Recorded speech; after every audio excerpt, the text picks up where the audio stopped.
6h50, c'est la revue de presse internationale sur Europe 1. Notre réseau de correspondants, alors sur tous les continents d'ordinaire, même si ce matin, vous allez l'entendre, on est très européens. C'est l'actualité qui est ainsi. Fanny Boucaud, par exemple, qui est en Pologne. Bonjour Fanny. Bonjour Mathieu.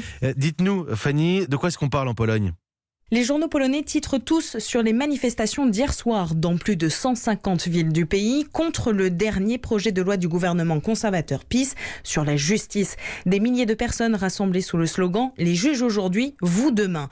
Le journal d'opposition Gazeta Wyborcza y consacre un dossier entier. La télévision privée d'info TVN24 diffuse plusieurs reportages sur ce sujet avec des directs toute la journée dans 4 villes. Il faut dire que ce projet de loi inquiète.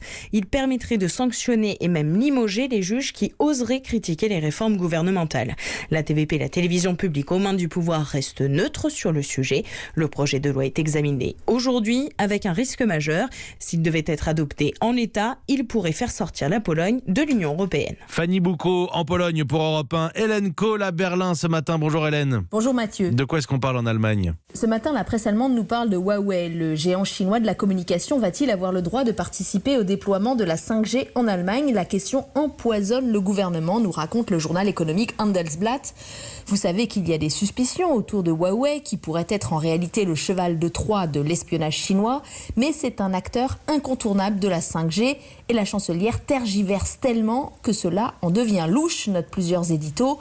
Hier, lors d'une séance de questions au Parlement, Angela Merkel a donc été sommée de s'expliquer. Subit-elle des pressions de la part de la Chine pour lui ouvrir le marché ? Bien sûr que non, réplique-t-elle, mais elle a du mal à convaincre, car à peine avait-elle fait cette déclaration que l'ambassadeur de Chine en Allemagne ajoutait son grain de sel.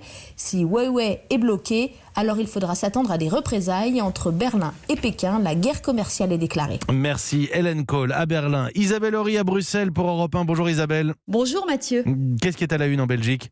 Eh bien, ce sont les malheurs de l'armée. Selon le quotidien flamand De Nieuwsblad, l'armée belge a fait moderniser une quarantaine de blindés pour plus de 30 millions d'euros.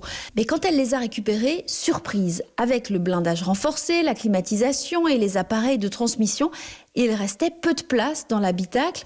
Résultat, désormais, il faut que le pilote du char conduise avec le volant entre les genoux.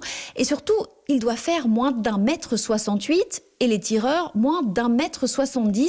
C'est ce qu'explique un responsable militaire dans une lettre que s'est procuré le journal. Cela exclut 85% du personnel, selon lui. « Nous sommes ridicules, cela me fait honte pour mon pays », s'exclame un député au micro de la télévision RTBF. La Défense a dû préciser dans une conférence de presse que la modernisation n'était pas terminée.